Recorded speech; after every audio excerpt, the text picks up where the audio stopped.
Nous allons parler aujourd'hui des marques tridimensionnelles. Qu'est-ce que c'est qu'une marque et quand protège-t-elle la forme du produit? Dans l'Union européenne, il y a plusieurs types de marques. Il y a des marques verbales, à savoir les noms, les mots, les slogans. Il y a des marques figuratives qui protègent des logos, des dessins ou qui protègent même des couleurs, voire des combinaisons de couleurs. Il y a aussi les marques tridimensionnelles, c'est-à-dire celles qui protègent la forme du produit elle-même.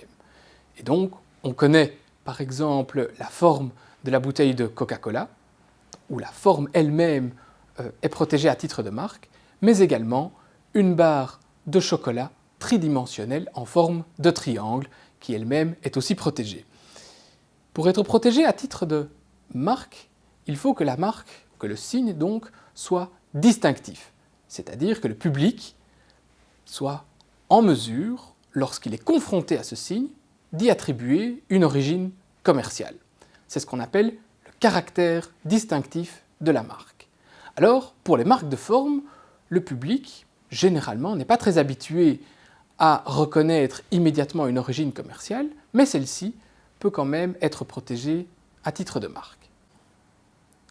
Lorsqu'on dépose un signe auprès de l'office compétent, celui-ci va vérifier si la forme que vous entendez protéger peut l'être. Et il peut la refuser si cette forme tombe sous 3 critères, qu'on appelle les motifs absolus de refus d'enregistrer la marque. Le premier motif de refus est celui qui interdit d'enregistrer une forme imposée par la nature même du produit. On ne peut donc pas protéger, par exemple, la forme d'une boîte à œufs pour y mettre des œufs. Le deuxième motif de refus, qui est un motif très important, est celui qui interdit d'enregistrer une forme nécessaire à l'obtention d'un résultat technique. Autrement dit, lorsque la forme est imposée uniquement par des contraintes techniques, elle ne peut être monopolisée à titre de marque.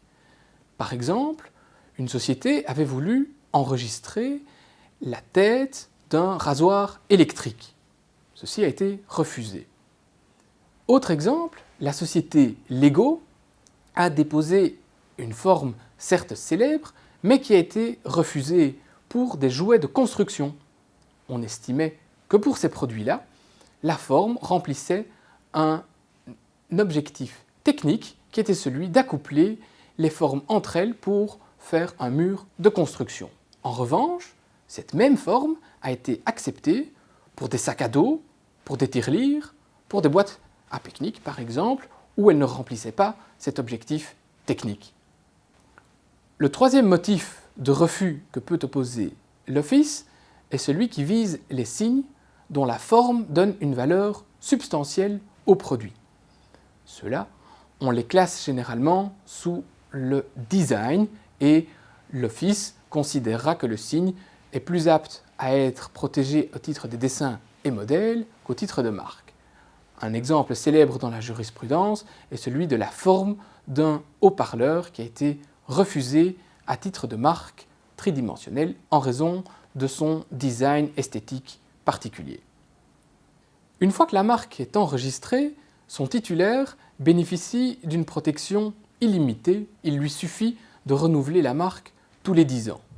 Alors quel est le champ de protection de sa marque? Contre quoi peut-il s'opposer? Eh bien, le titulaire peut s'opposer contre l'usage dans la vie des affaires de tout signe identique ou ressemblant à la marque enregistrée, à condition que l'usage du signe litigieux crée un risque de confusion.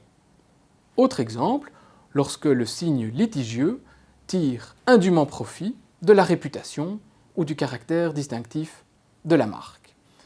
Il n'est donc pas facile d'enregistrer une marque de forme, mais une fois qu'elle est enregistrée, son titulaire bénéficie d'une protection élargie et peut s'opposer, souvent avec succès, contre l'usage de signes identiques ou similaires. Avec l'arrivée de l'impression 3D, la protection des objets en 3 dimensions reçoit une importance tout à fait accrue et le droit des marques tridimensionnelles aura certainement une nouvelle vie.